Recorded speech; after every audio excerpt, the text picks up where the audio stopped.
empezar la conferencia de prensa. Ahorita aquí con el sheriff. Sheriff. Ok, tranquilo. Vale, vale. Vale. Some guys like to leave the run on like the clock. That's good. That's good. Yeah.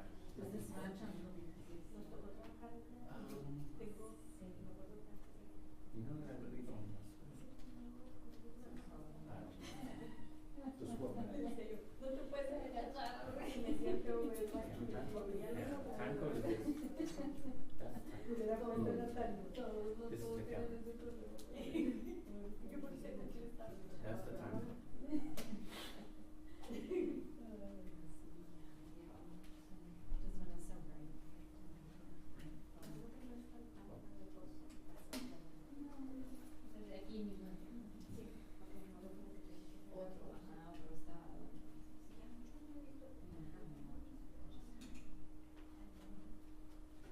It's up to you. Do whatever you know. Just type in the clock.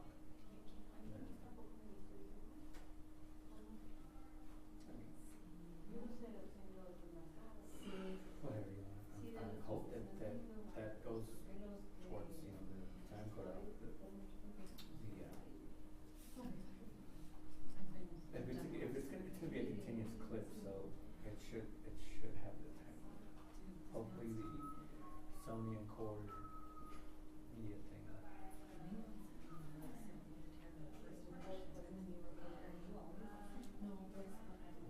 love you.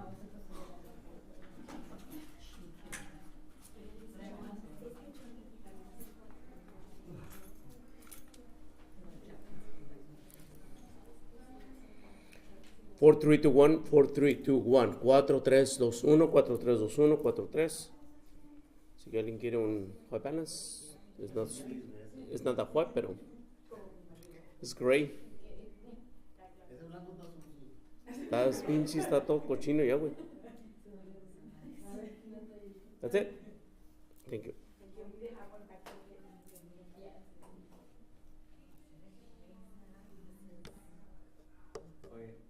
Who said these words? This is not your press conference.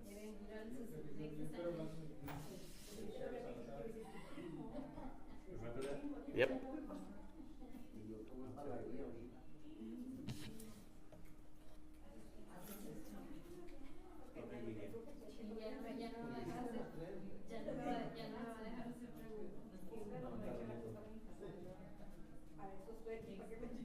This is Ronnie and Antonio. This video.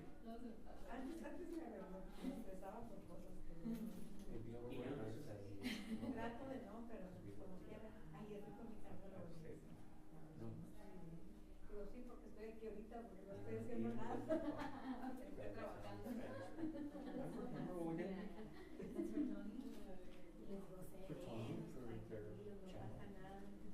Malo que trabajáramos en un lugar donde la gente depende si te equivocas, imagínate. Mis respetos para ti, que hay gente que trabaja bajo presión. Sí, que es debido a ¿Y nosotros? Aquí Te va a ser muy bonito.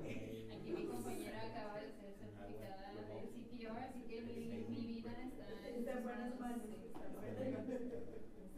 La de todos nosotros también, porque ella está aquí. Siempre es bueno tener. Así que ahorita la presión la tiene ella. Ya ni el sheriff.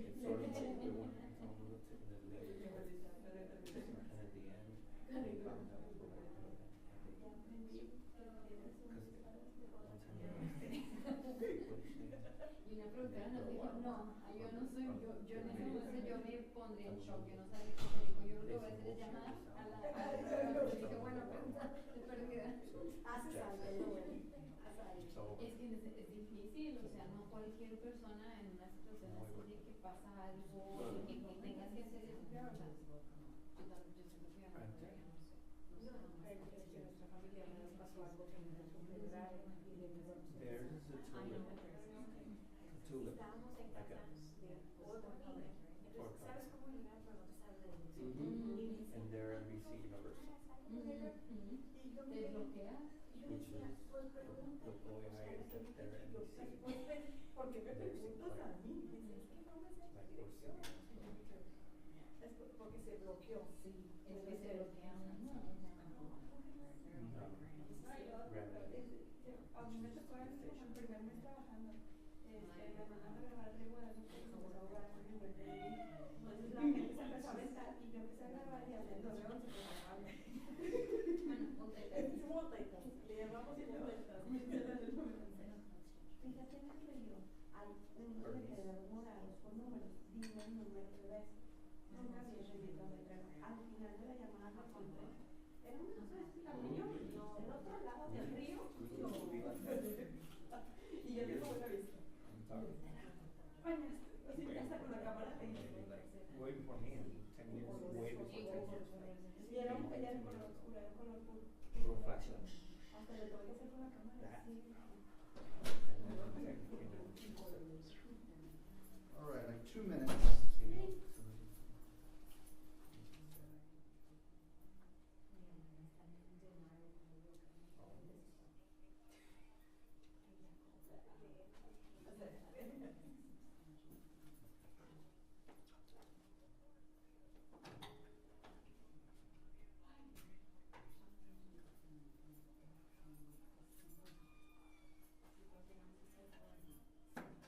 was like right there.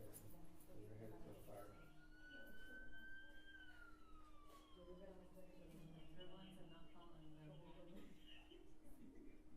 But it was cool. The fire came out and they said, yeah, right off Castroville Road. And that's Castroville Road. No.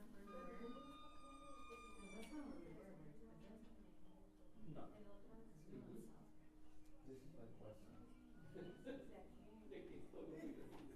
Aquí sí que. Oh, pero como ayer estábamos casi todos. Yeah, I was there to this fire.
Satellite feeds Fox Town. They're charging us by the minute here. She's getting mad at us. We gotta go.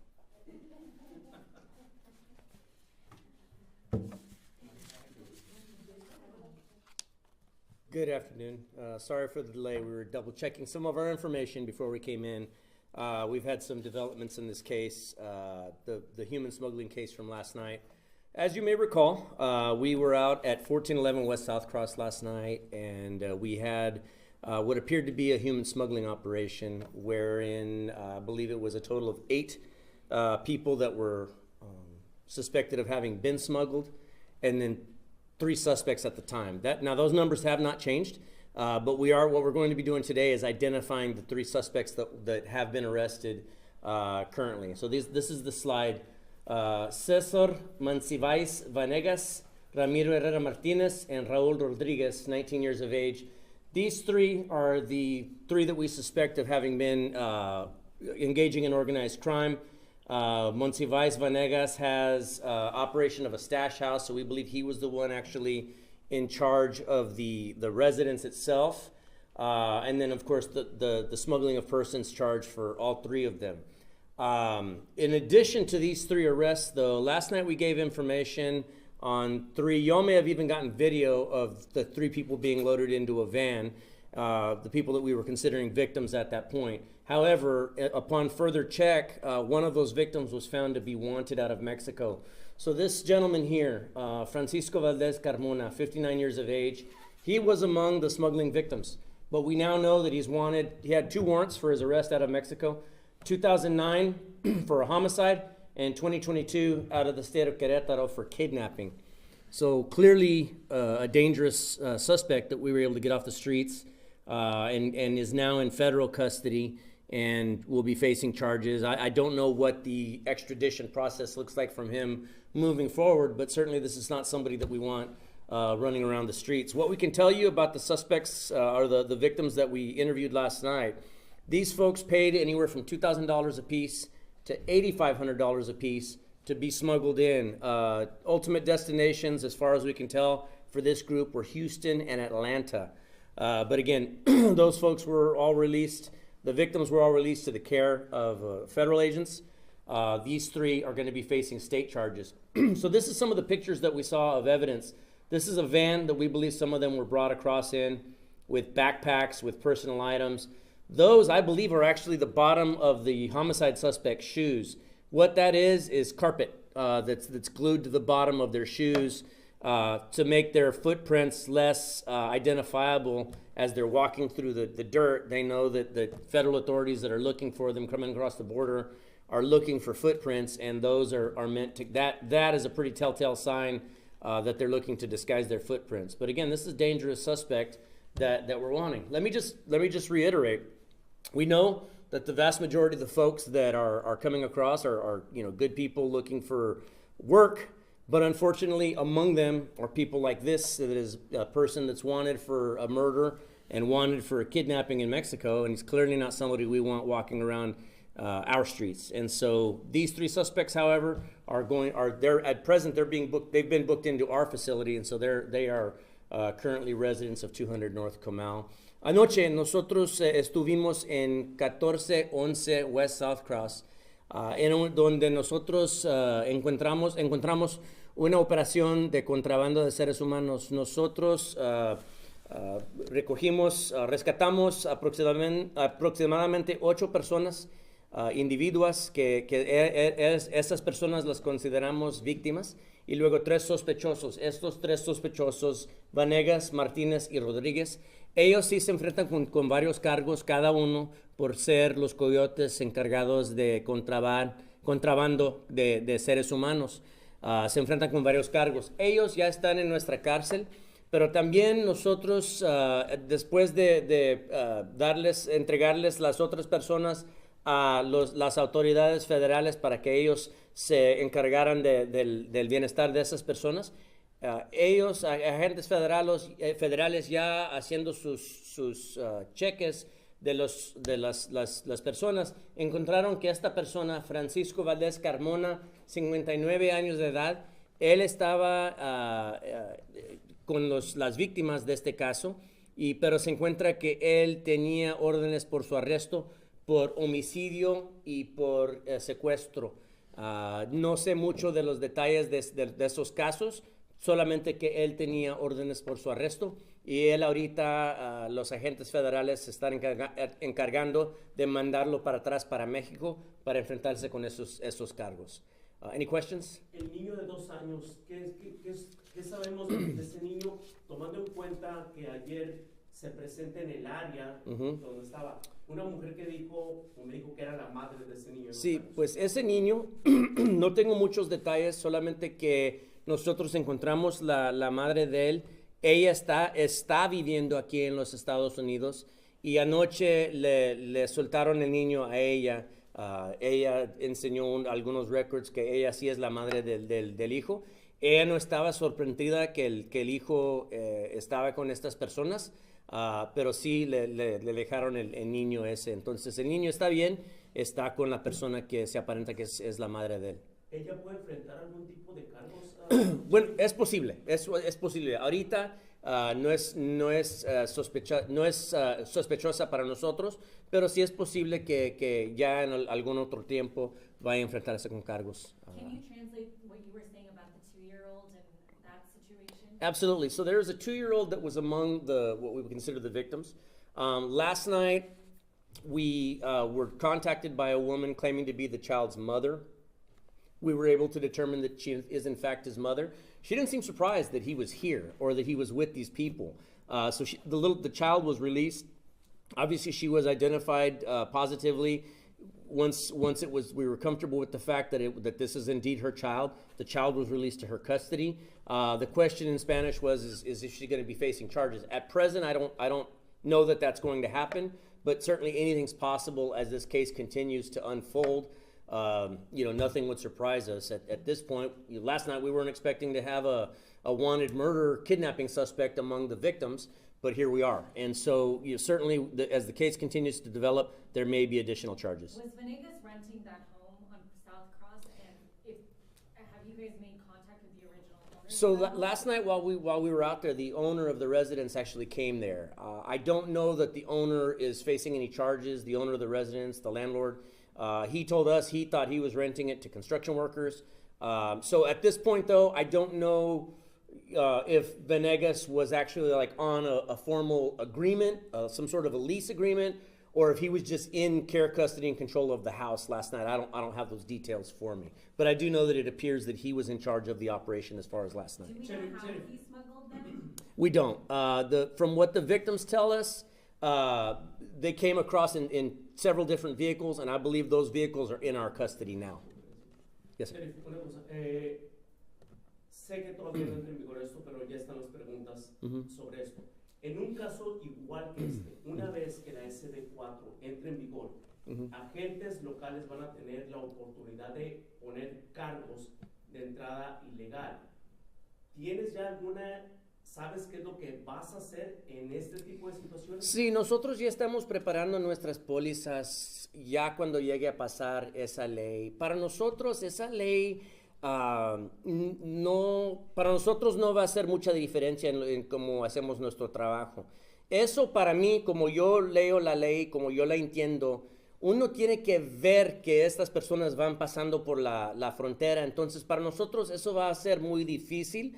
Para nosotros vamos a seguir haciendo nuestro trabajo como lo estamos haciendo ahorita, y si ya llegamos a encontrar una operación así, vamos a tratar a las personas como víctimas, vamos a ponernos en contacto con las agencias federales que nos ayudan con estos casos, y ya de ahí ellos se encargan de las víctimas, nosotros nos encargamos de arrestar a los sospechosos, los que van contrabando. Entonces esa ley no va a ser muy no va a hacer nada de diferencia con nosotros. The question was on SB4, do we foresee it being a game changer for us? I actually don't. The law, as I understand it, is written more, to me it's written more like for border authorities. You almost have to physically see, as I understand it, you have to physically see them crossing the border. We're obviously being so many miles inland, I don't see that being a possibility for us. And so I think for us, we're just going to continue to do the things that we've been doing all along, is if we get information on a stash house, we're going to go there with the objective of rescuing the people that many times are being held against their will and are claiming injuries like these folks were last night. We're going to get them medical care. We're going to release them to federal authorities that are going to get them help. And then we're going to arrest those that are responsible for putting those people in harm's way, which is exactly what we did last night. So I don't see SB4 being much of a game changer for us. We are in the process of revamping our policies to fold in that new law. But again, I don't see it changing the way we do things. If there are no other questions on the human smuggling, I do have some information on the homicide from last night. Last night around 9:30 p.m., we received a call to 7554 FM 78 in East Bexar County. Based on the witness accounts, the shooting allegedly occurred inside the apartment, and then a 21-year-old male was shot one time in the upper body. Information that we have is that he stumbled out before collapsing in the breezeway of the apartments themselves. When deputies arrived, they were the first responders to arrive were deputies. They began administering life-saving procedures. Soon thereafter, EMS arrived, and the victim was transported to SAMSI, where unfortunately he was pronounced deceased due to that gunshot wound. At this point, we know that there were multiple witnesses in the apartment. We don't yet have a suspect that we can name, but we do have several, obviously, persons of interest. We don't believe that the gunshot was self-inflicted. We believe he was shot by someone else, but at present, we're not able to say just who.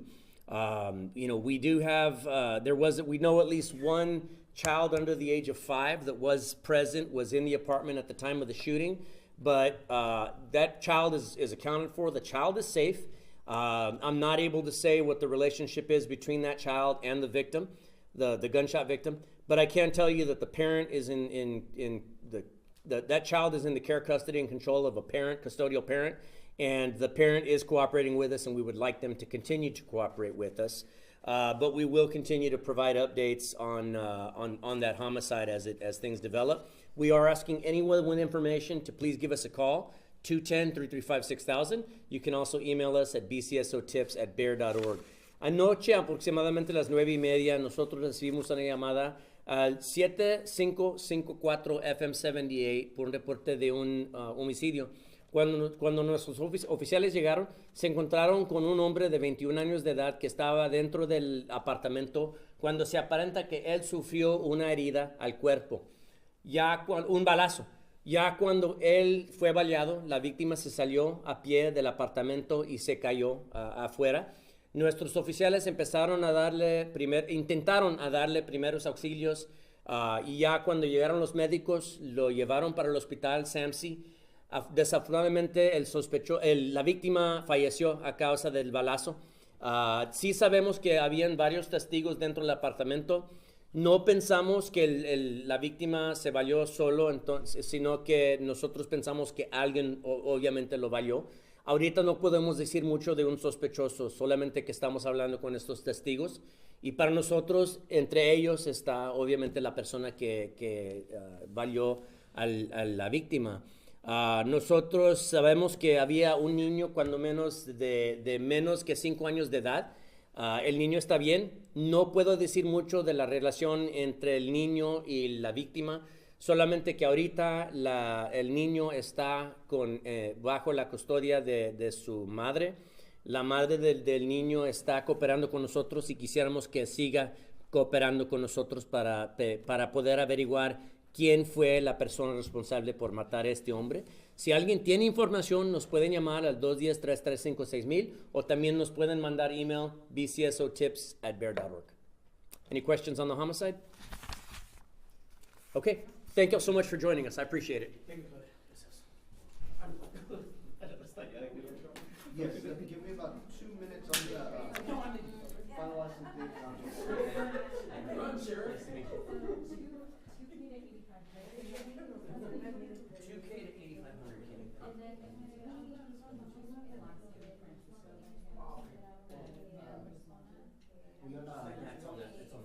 I can airdrop all of them.